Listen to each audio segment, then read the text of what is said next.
going to talk today about practicing love.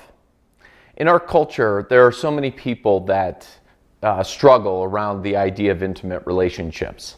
And so what I'm going to talk about is the soul's aspect of love. In our culture, we're given this very sentimentalized type of love. The idea of marriage in our culture is that you just find somebody and then you find a way to make it work until you die. And I'm not going to talk about whether or not you should get a divorce or not. The bigger aspect of this is that there's an impulse for us to get together in an intimate relationship.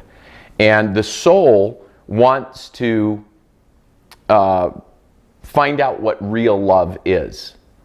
And so not this superficial, sentimentalized idea of love that's shown in a lot of Hollywood movies and that sort of thing, but true soul connecting love.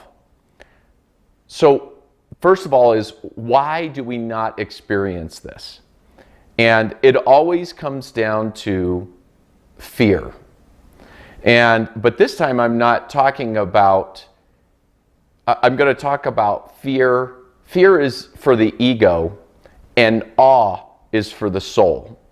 And what I mean by that is that to truly experience love, we need to be completely wide open and accepting. Just like getting over the fear of jumping out of an airplane, you have to be willing to move that way. And people oftentimes,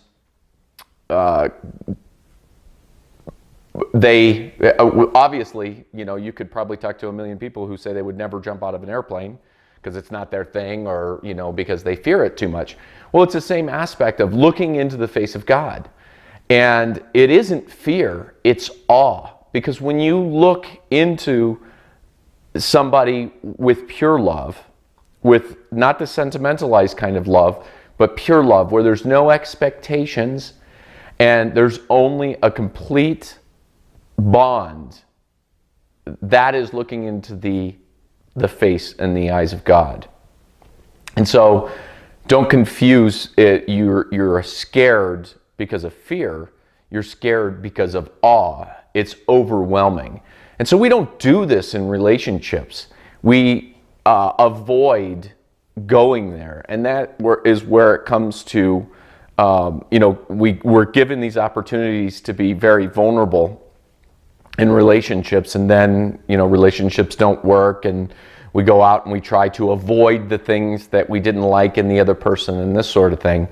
And so today I'm going to talk about practicing love, and that is that if you are between relationships and you're trying to find a relationship that you want, if you're out shopping for somebody, that's your ego. Your ego is saying, okay, I need this characteristic, and I need this characteristic, and I need this characteristic, and you're out shopping. And if you do enough shopping that way, but you truly are trying to get to a point where you are experiencing true love, you cannot shop for that.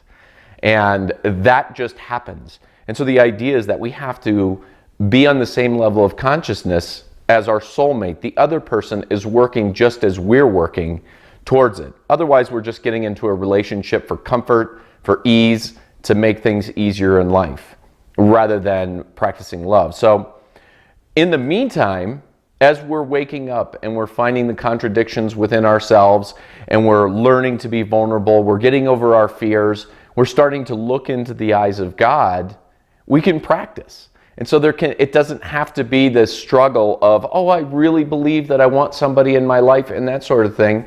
You can have people in your life and you can ask people to do this. And so I have people in my life that I practice love with. Some of them know that this is going on, and some of them I'm just there, I'm vulnerable, and they stick around. And that's the big thing, is there's a difference. If you go and you put your heart out to somebody and they leave, there's a very good chance that what they're doing is they're actually seeing the face of God. They're being in that awe, and it's scaring and it's overwhelming, and they can't handle it. And you have to be okay with that, because you've been there too. I've been there too. And so going out and looking for traits and qualities of people and not having them leave your life. So there's people in my life that I would like to have an intimate relationship with, but time and space doesn't work for us. They have lives in different places. But what I'm able to do is, instead of just saying, okay, this person's out of my life, if they'll stick around, I can call them, I can be vulnerable with them, and they can be vulnerable with me back. And we're practicing love. We're getting ready, we're waking up. This is a proactive way of going out in the world and opening our hearts. And so I hope that you can go out and do this and experience this. But also, in this video, I'm also thanking the people that are in my life that I'm truly trying to be vulnerable with, and I'm trying to be practice. And I know that looking into the face of God and experiencing true love is overwhelming, and it is awe, and it feels uncomfortable. Even our body can tell us it feels uncomfortable. And so I have much gratitude for those people, and I hope that whoever's on this, watches this and this connects with, hopefully you can go out and find people in your life that you can practice love with, real love.